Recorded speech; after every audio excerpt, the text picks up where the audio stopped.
Hi, and welcome to Brentwood Baptist Church. We're glad that you're here. Today we're going to start a new series of sermons called Meet the Folks. It's about several families in the Bible and what we can learn from them and what they can teach us about being a family now. This is my dad. I've invited Dad to be part of this series and to validate some of the stories that I've been telling you. You see, I love my dad so much, I color my hair to look just like his.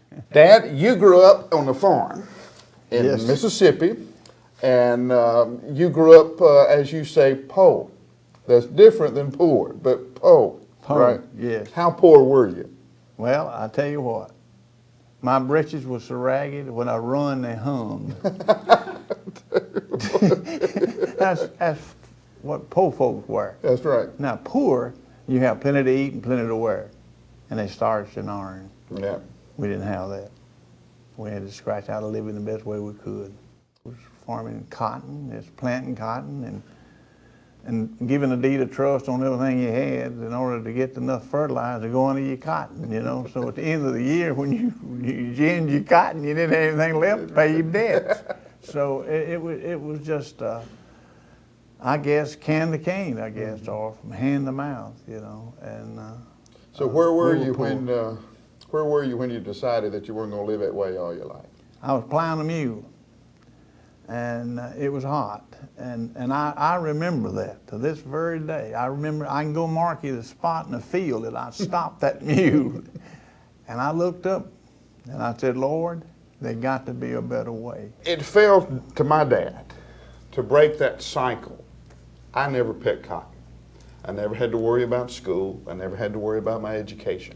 The choices that Dad made while he was walking behind that mule are the ones that came to me and gave me the chances that I had and the chances that I was able to give to my children. Now, we want to tell you one more story that you won't think is true, and this one I've told you before. We went back to see your family, and Mitch and I and you went to see your older brother, Austin, who still lived on the original home place. In a mobile home. It's 150 degrees there in the Mississippi Delta. He has an oscillating fan on one end of that, remember? Yeah. And had him a little 19-inch television up there, you know, had Porter Wagner on it. Never will forget it. The show was sponsored by Black Draw. He looked at me, you remember, he said, boy, he can pick that thing, can't he? and he's looking at you. Your car's worth more than his trailer. Yeah. Sitting out there. Me and Mitch would go out there and sit in the air conditioning, get cool, and come back in. Well, when he turned to me and he said, Skinny, you know we got running water? I said, no. When did you get running water? He said, look, you could see the pipe across the road. It didn't even burn. It ran right out across. You remember that? And it come right in the window. Yeah. And he put the faucet on in. He said, he told Ned, he says, hey, hang that bucket on the end of that faucet and show that boy we got some water. So she turned it on. No water come out. It went, you know, made a racket, you know. And he said, oh, just a little air in the line. It'll be here in a minute, son. So he did. He got some water, you know. And he looked at me and he said, you know something? You know, if we'd have had all this when you was here, you never would have left, would you?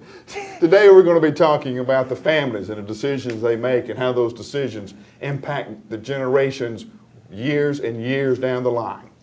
Jay is going to be starting off our series as we celebrate the graduation of our high school seniors. Here's Jay.